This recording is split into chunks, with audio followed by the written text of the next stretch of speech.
Good afternoon, folks. Freddie Vasquez, Basement Politics Unfiltered. The Shanae press release. Freddie wins. Basement Politics with my dad, Freddie Vasquez. Freddie.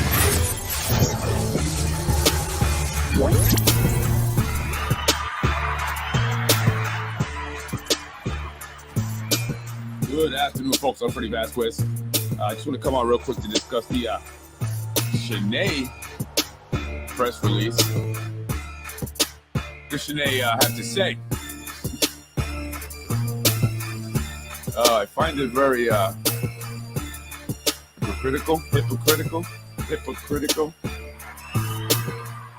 Good afternoon, folks. Happy rainy Monday. It's very dreary outside, but you know what? Doesn't make me feel bad to be at work on days like this, right? Not like the beautiful days we had last week where I just didn't want to be at the office. But anyway, folks, today, Shanae Williams, the councilwoman for the 1st District, releasing a press release in regards to the county legislative aide who was caught attempting to have sex with a 14-year-old girl, or who he thought was a 14-year-old girl, but it was a, what do you call those? It was an actor. She was pretending to be a 14-year-old girl. They were setting this guy up. It was one of those to catch a predator type of deals. Now they have them on YouTube, and people in Westchester and connected to Yonkers seems to, be getting caught up in these things. He's not the first. There was a Yonkers fireman, but Shanae Williams now criticizing Westchester County legislator Christopher Johnson, who represents District 16, who she is challenging this year in the election. So, of course, she's going to, make a big stink about it. But is she being fair? And is she being a hypocrite? What does Shanae have to say? Council member Shanae Williams calls for the Westchester Board of Ethics and any other appropriate oversight body to launch an immediate investigation into Majority Leader of the Westchester Board of Legislators, Christopher Johnson's concealment of staffer accused of sexual misconduct with a 14-year-old minor. County Board of Legislators staffer Anand Singh was not only caught on video targeting a 14-year-old minor for sex, but Majority Leader Chris Johnson learned of his actions months ago and quietly tried to conceal it. For months, while the district attorney's office investigated the staffer, Johnson allowed the staffer to continue to work rather than suspending him and making a public statement that they do not condone that sort of behavior. Really. Johnson only fired his staffer on April 13th due to a YouTuber named Rami from OBNL Nation exposing Anand Singh on camera. It's disturbing to know that Majority Leader Johnson allowed this staffer who engaged in horrific conduct to continue working as a legislative staffer in his office. Even more disturbing that Majority Leader Johnson, who is also someone who works with minors in our public schools, look at this, low blow, look at this, chose to sweep this under the rug. If we cannot trust that he will do the right thing as Majority Leader and hold his staff accountable, how can anyone in the community trust his leadership in our government? I could even hear her voice saying this, right? Like I picture her voice in my mind. Sexual predators that target our children have no place in our community. I'm going to read that one more time, Shanae, and I hope that someone plays you this part. Sexual predators that target our children have no place in our community. Well, I agree with you. The realest thing you ever said. Well, let's see if you are real. And that should be the message. No exceptions. No exceptions, says Councilwoman, Council Member Williams. Williams continues, the people of Westchester deserve better leadership. Majority Leader Johnson is only concerned with one thing, political expediency. He does not have the people's interests at heart. We deserve someone who will always be transparent with us, not someone who hides the truth about their staff for months and continues to. All right. Forget about it.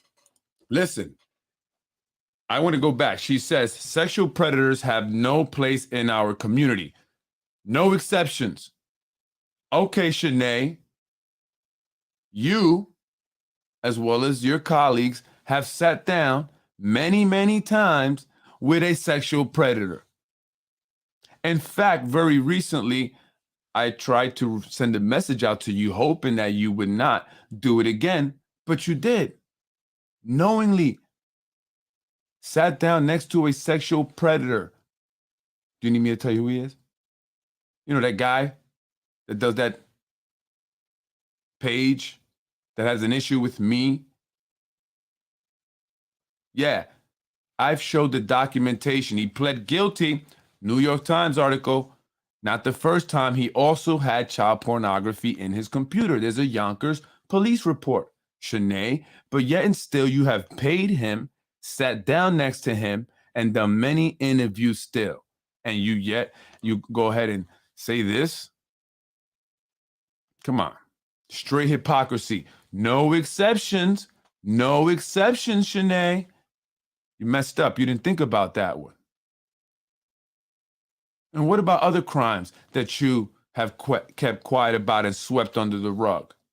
Did you not care when your boyfriend's apartment was destroyed, his property? That's a crime. By Brenton Bullock? Did you sweep that under the rug because it was the majority leader's chief of staff? What about your boyfriend? Did they at least pay him for his stuff? I hope so. Was it the taxpayers? Or, well, even if Brenton paid it from his own bank account, still the taxpayer money. And what about the individual who was caught with 100 grams of cocaine that very recently carried petitions for the mayor, that has thrown fundraisers for the mayor, that works for the city of Yonkers? I mean, I can go on, Shanae. On and on and on and on. You have to watch what you say because it's going to come back to bite you. But let's stick to the predators, the sexual predators. No exception. There was a man that once had a karate school. He fondled one of his young students. She ran home, frightened. He was arrested. He pled guilty. Maybe to a lesser charge, but in those days, people would get away with things, kind of like these days now with the bail reform. And he was able to have his record sealed for the most part, but he still pled guilty to a charge of sexually assaulting a minor, inappropriate touching of a minor, fondling. And then in 2018, he had child pornography in his computer. There's a Yonkers police report, Shanae. I've shown it on my podcast. You guys see everything else. Yet and still, you have sat down with him because you wanted to benefit off his platform. Did you care about the children in your community? Do you care about the kids in the Yonkers public schools when the man is invited into the school buildings just so he can show you guys doing whatever it is you think you're doing in order to try to get people to be impressed? You don't care about none of that, but you thought you saw an opportunity here. Well, I just learned something new. The man got fired. I didn't know that. Well, I stand corrected. And maybe he wanted to get all the facts straight. You ever thought about that, Shanae? It's not like he's still working like you and Ruros are. How much money have you paid that sexual predator thus far, Shanae? By the way, how much damage did Brenton do to your boyfriend's stuff? Was it a lot? 10,000? More? He was pissed. I mean, he took it to Facebook. He said it. I just found out who it was. But he made it very clear that someone had destroyed his apartment. Someone that we all knew worked for the city. And then I found out it was Brenton. And so, no one, Yonkers Voice, Yonkers Newswire, will report on this. The aggression, the sexual crimes of certain individuals that are working for the city or connected to the city and city officials. Why not? Yet he will create a lie about Freddie Vasquez being the mentally unstable one who is armed. Anyone's ever seen me armed? My arms? But he keeps everything else quiet, like Shanae Williams. So Shanae, what do you have to say about that? Hey, Chris, maybe you should issue a press release about Shanae Williams continuing to sit down with a sexual predator to do interviews. And in fact, she pays the sexual predator to do these interviews. And now you'll be even. But actually hers is worse because she continues to do it knowingly. Knowingly. And she doesn't care. Chris Johnson had nothing to do with that guy's actions whatsoever. We don't know the process of firing someone. That was dumb. Dumb move, Shanae. Dumb move. I thought Frankie was a genius. Didn't think about that one. You guys have so much crap that it's going to be difficult to try to criticize anyone. So maybe you should just focus on what you think you can do better. But that might be a little difficult as well. Folks, this is unbelievable. Let's go, Freddie. Keep going. These crooks next. Yeah, it's hypocrisy. I mean, how dare she criticize Chris for another man's actions that he had nothing to do with? He did fire the guy. The guy did get fired. But she sits with Ruros, a man that has a record. I've shown all the documents. I've even specifically said, hey, Shanae, don't sit down with the guy to do an interview. She still did it anyway. And I don't know if she heard me. I can't assume that she heard that message. But I assume because they hear a lot of other messages, right? So why didn't she hear that one? She still sat down with the guy. Everybody knows about it. People are now starting to call him a pedophile every time he's out there. So what do you have to say about that, Shanae? What do you have to say about that, Shanae, and all the other crimes? Huh? Really quick, I want to just show some of these videos of the mayor from back in the day. Schools overall today, what grade would you give them? Be a very difficult question. I would not hazard to grade them overall. I frankly think it'd be a disservice to every teacher and every administrator to do that. Mr. Spano? If you say overall, you have to say unsatisfactory. You're saying, are there real positives going on in our school district? Then I have to say yes, and we need to build on those. I would say we're in the C plus B minus range. Each of you have said you want to be the education mayor. And so my question is, how will you honor that goal? And what will be the mechanism or means by which voters here in Yonkers can judge or grade your success? The mayor has to be the strongest advocate for the school system. The mayor does not run and should not run the school system day to day. But that's why I put out a proposal, as I said, about 4 months ago, for a special assistant right in City Hall, not only on educational issues, but frankly, on all youth and child issues. We have to refocus our energies on the youth of this city. And obviously, the mayor does appoint the trustees, and the mayor has to be held accountable for every aspect of the city. So they'll measure the success of the school. And 4 years from now, if I'm the mayor, they'll measure my success as well. I'm the only candidate. So did they measure the mayor's success when there was that whole accounting era? He didn't get blamed for it if he ended up taking over the school budget. Aside from the education, what we need, aside from the education redesign team, we're going to ask that redesign team put in place a real 5-year plan. A 5-year plan that will mark out and benchmark and give us real goals that we have to achieve. What are those goals?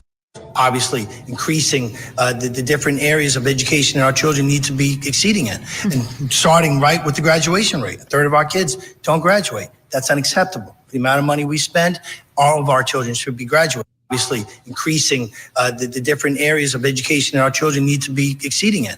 And starting right with the graduation rate. A third of our kids don't graduate. He didn't really know what to say in terms of the specific areas our kids needed to improve in, but he says we need a 5-year plan. That's what he would do. This was many, many years ago. Many, many years ago. 12 years ago. What has changed in the Yonkers public schools? In fact, it seems like it's gotten worse. A lot of the programs, more programs were taken out of the schools. Kids are lacking even more. To the table with shared sacrifice. Now, what does that mean? Specific to the table. He's talking about the unions here and how he would negotiate or not negotiate, or what he would do in terms of dealing with them, specifically the teachers' union. Let's see what he had to say then. All have to come to the table with shared sacrifice. Now, what does that mean? Specifically, you don't go and tell your partner, and I know that my opponents will be critical of me about that, but you don't go and tell your partner, which is the employees, the people who educate our children, the people who keep this community, these schools clean, by starting off by telling them what they're going to take away from them. What we start off with is bringing them together, making them a part of the budget process, and then having us work together on a solution to the budget crisis. Would you ask for givebacks from the union? At the end of the day, though, I have to tell you, we'll balance this budget, and I'll do it any which way I need to do it. But I will not start by treating the men and women who work in the school district in a disrespectful way. I think there have to be. Well, the budget has not been balanced, that's for sure. Currently, the city of Yonkers is in debt to the tune of $2.94 billion. $2.94 billion. That's right, folks. And so has the budget been balanced? Has the money been managed properly? The schools are lacking tremendously. Charter schools, and I as a state legislator, here he talks about charter schools. State legislator, I supported the charter school. He actually, as a assemblyman, supported charter schools and championed for more charter schools throughout the state of New York. But when it came to Yonkers, he didn't want more than the one that they already had. This is what he had to say. Said that as a state legislator, I supported the charter schools, and I still support the concept of charter schools. But the question that's being asked is, will you as mayor be pushing for additional charter schools?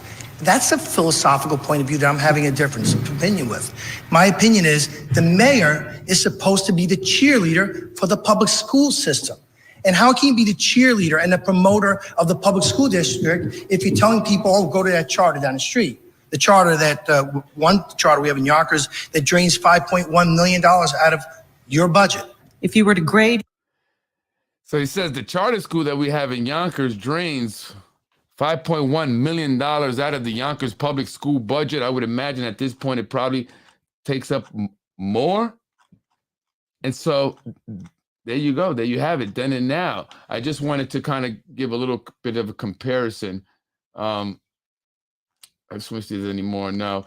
Oh, and this right here, this sign is being put up on Woodworth by residents who are opposing the Twin Towers of Yonkers, the 32-story towers that they are proposing to put up. Folks, they're going to eventually make the waterfront look like Manhattan, right? Along Chelsea Piers and all that, where you have buildings and stuff, you know, entertainment things and all that going on. Eventually, that will make us be part of New York City. We'll have the same amount of traffic, the same volume of residents condensed into small areas.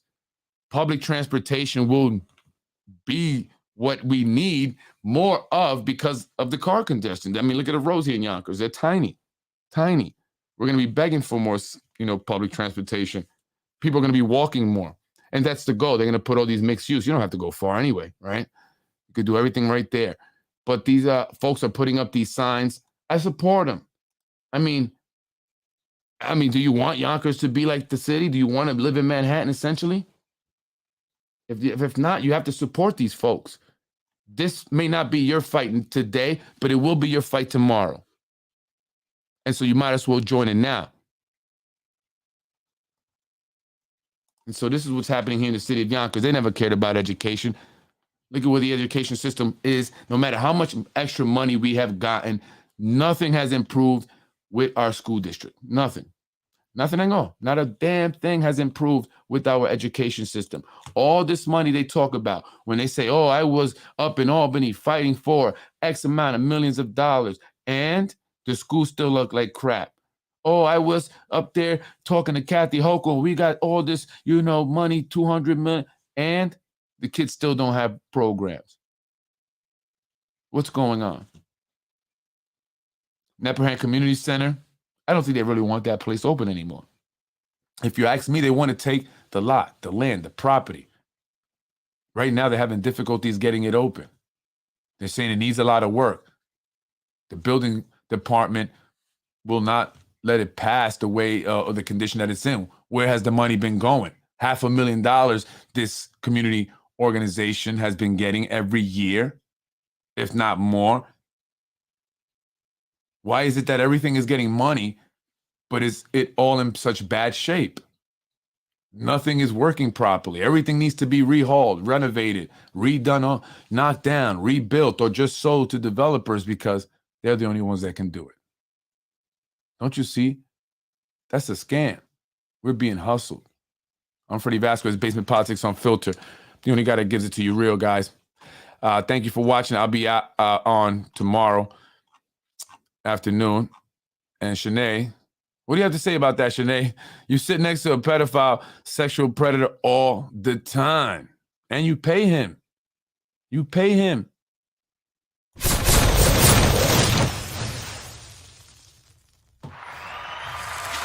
I was raised in housing. I don't think you were. You're watching Basement Politics with my dad, Freddie Vasquez.